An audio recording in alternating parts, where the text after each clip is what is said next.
बोला बोला मैहर वाली मैया की जय। बेटा दर्शन खातिर तरसता। डीजे कादी डीजे कादी हट सीधी कादी हट सीधी।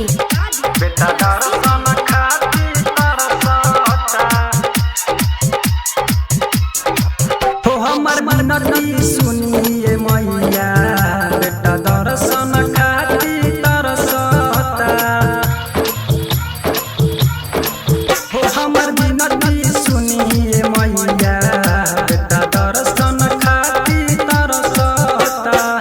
जगल रही दिनवा रतिया, जगल रही दिनवा रतिया, देखी अखिया भी खूबे बरसता। हमर विनती सुनिए मैया, बेटा दर्शन खातिर तरसता। हो हमर विनती सुनिए मैया, बेटा दर्शन खातिर तरसता।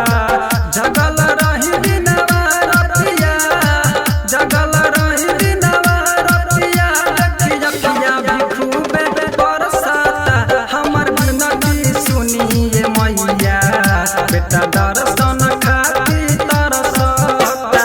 डीजे कादी डीजे कादी हट सीधी कादी हट सीधी।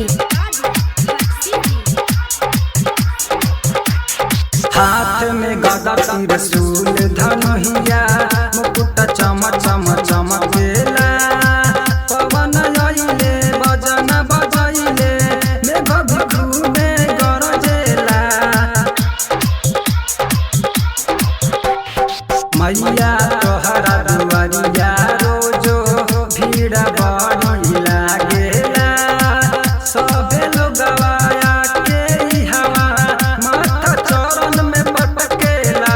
औरो शोभा बढ़ावे बघवा तोहार, शोभा बढ़ावे बघवा तोहार, देखी सब बात मनवा हरसता। हमर विनती सुनिए मैया, बेटा दर्शन खातिर तरसता।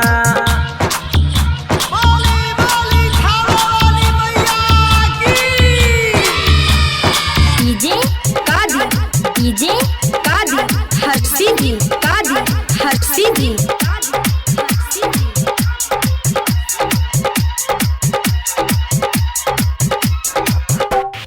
बघवा सवारी कइके मैया, मोहनी मूरतिया देखा जइतू। बाबूलाल विशाल के जिंदगी में मैया, कुछ तो नया ला जइतू।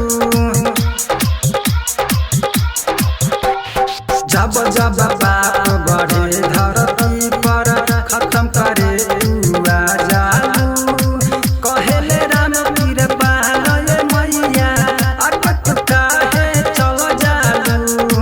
बोला कवन हरे राज माई, बोला कवन हरे राज माई, सची हमारो तो दिलवा तड़पता। हमर विनती सुनिए मैया, बेटा दर्शन खातिर तरसता।